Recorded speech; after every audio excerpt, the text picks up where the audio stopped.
CM Jagan రూటే separate. ప్రతిపక్షాలు ఇప్పుడు ఎన్నికల ప్రచారం మొదలుపెడితే, జగన్ మాత్రం ఎన్నికలకు 2 సంవత్సరాల ముందు నుంచే ప్రచారం మొదలుపెట్టారు. గడప గడపకు మన ప్రభుత్వం అనే ప్రోగ్రాం చేపట్టి, ముందు నుంచే ప్రజల్లోకి తాను చేసిన అభివృద్ధిని ఎమ్మెల్యేల ద్వారా ఇంటింటికి తీసుకువెళ్లేలా చేశారని చెప్పవచ్చు. అదే రీతిలో మరికొద్ది రోజుల్లో ఎన్నికలు ఉండటంతో జగన్ మరింత పకడ్బందీగా పార్టీ ప్రచారాలను డిజైన్ చేశారు. జగన్ పకడ్బందీగా వేసిన ప్లానేంటి? ఆ ప్లాన్లో జగన్ సక్సెస్ అవుతున్నారా? రాజకీయాల్లో ఎప్పుడూ లేనంతగా పార్టీలో ఎడాపెడా మార్పులు, ఎవరూ ఊహించని విధంగా అభ్యర్థుల ఎంపికలో కొత్త స్టైల్ని అనుసరిస్తున్నారు జగన్. అసలు జగన్ ప్లానేంటి? ఎన్నికల్లో గెలుపు కోసం జగన్ వేసిన స్కెచ్ ఎలా ఉండబోతోంది? ఎన్నికల ప్రచారంలో ప్రత్యర్థి పార్టీల కంటే జగన్ ఒక్క అడుగు ముందే ఉన్నారని చెప్పవచ్చు. అభ్యర్థుల ఎంపిక నుంచి ఎన్నికల ప్రచారం వరకు అన్ని విషయాల్లో జగన్ ప్రత్యర్థులను ఢీకొడుతూ దూసుకుపోతున్నారు. ఈ దూకుడు చూస్తుంటే ఎన్నికల్లో విజయం సాధించటం కోసం ఆల్రెడీ జగన్ టార్గెట్ ఫిక్స్ చేసుకున్నారని అర్థమవుతుంది. దీనిలో భాగంగానే జగన్ అభ్యర్థుల మార్పు చేస్తున్నారని చెప్పవచ్చు. 2024 ఎన్నికలకు మరో 45 రోజుల సమయమే ఉండటంతో పార్టీని గ్రామస్థాయి నుంచి బలపరుచుకుంటూ వస్తున్నారు జగన్. సామాజిక సమీకరణాలతో బలమైన ఓటు బ్యాంకును కూడగట్టుకునేందుకు సీఎం జగన్ ప్లాన్ చేశారు. దానికి అనుగుణంగానే అభ్యర్థుల మార్పులను చేసుకుంటూ వచ్చారు జగన్. ఈ ఎఫెక్ట్ బీసీల పార్టీ అని చెప్పుకునే టీడీపీపై గట్టిగానే పడింది. బీసీలను వైసీపీ వైపు తిప్పుకోవడంలో జగన్ విజయం సాధించారనే చెప్పవచ్చు.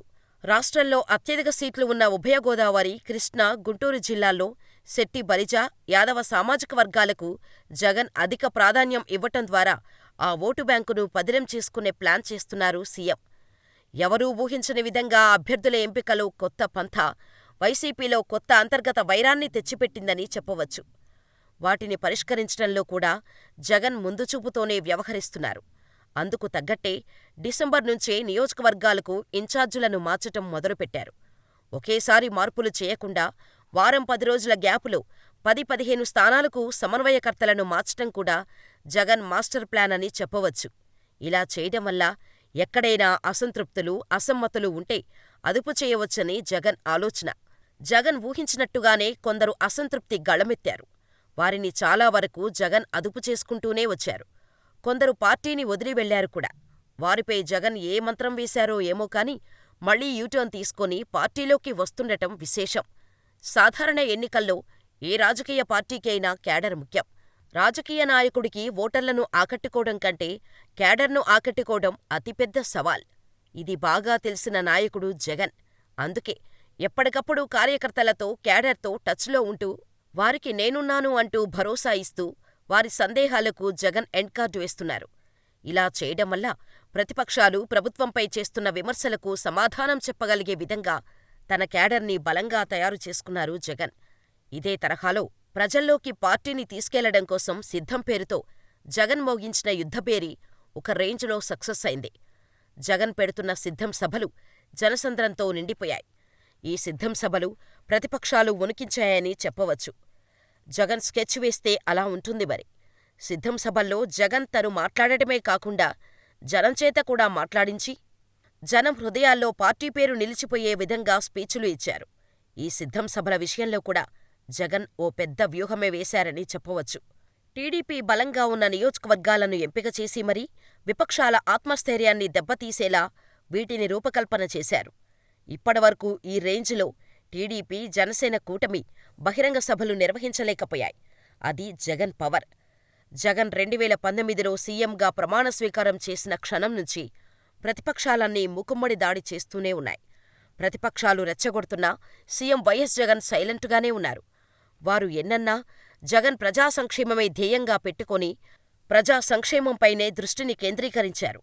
ప్రస్తుతం ఏపీలో ఎన్నికల ప్రచారం జోరందుకోవటంతో జగన్ సిద్ధం సభలలో తన ప్రచార స్టైల్తో జగన్ ప్రజల్లో దూసుకుపోతుంటే ప్రతిపక్షాలకు ఏం చేయాలో తెలియడం లేదు. కనీసం ప్రజలకు సొంతంగా సంక్షేమ పథకాల మేనిఫెస్టోని ఇవ్వలేని అసమర్థతతో టీడీపీ, వైసీపీ అనుసరిస్తున్న పథకాలను, అందిస్తున్న పథకాలనే పేర్లు మార్చి అమలు చేస్తామనే హామీలు ఇస్తోంది. అంతేకాదు, టీడీపీ, పేదలు, పెత్తందార్ల యుద్ధంపై వైసీపీ రూపొందించిన యానిమేషన్ వీడియోల్ని సైతం కాపీ కొట్టి థీమ్ మాత్రమే మార్చుకుంటోంది. జగన్ ధాటికి తట్టుకోలేక పొత్తు పెట్టుకున్నా జగన్పై ప్రభావం చూపించలేక చతికిలపడిపోయాయి ప్రతిపక్షాలు. 2019 ఎన్నికలకు ముందు జగన్ పాదయాత్రతో డైరెక్టుగా ప్రజల్లోకి వెళ్లి అందరి సమస్యలను తెలుసుకున్నారు. అలా ప్రజా సమస్యలు తీర్చటానికి నవరత్నాల రూపకల్పన చేశారు జగన్. దీంతో 2019 ఎన్నికలు ముగిసిన తర్వాత ఆంధ్రప్రదేశ్లో చారిత్రాత్మక విజయాన్ని సొంతం చేసుకున్నారు. 175 ఎమ్మెల్యే సీట్లకు గాను 151 ఎమ్మెల్యే సీట్లను గెలుచుకొని అఖండ విజయాన్ని సొంతం చేసుకున్నారు. అదే రీతిలో ప్రస్తుతం జగన్ సిద్ధం సభలతో ప్రజల్లోకి వెళ్లటంతో విజయం సాధించారని చెప్పవచ్చు. ఇక సిద్ధం 4వ సభ మార్చి 3న పల్నాడు ప్రాంతంలోని పిచ్చుకలగూడిపాడలో సిద్ధం చివరి సభ నిర్వహిస్తున్నారు. ఆ తర్వాత ఎన్నికల ప్రచారం చేపట్టనున్నట్టు తెలుస్తోంది. సిద్ధం సభలు కేవలం వైసీపీ నుంచి వచ్చిన ట్రైలర్ మాత్రమే. ఇక ప్రచారం అనే సినిమా ఏ రేంజ్లో ఉంటుందో సీఎం జగన్ ప్రతిపక్షాల ఊహకే వదిలేశారు. ఎన్నికల ప్రచారం మొదలవక ముందే ప్రజల్లోకి పార్టీని తీసుకువెళ్లిన జగన్ ఈసారి ప్రచారాలకు ఎలా ప్లాన్ చేస్తారో వేచి చూడాలి.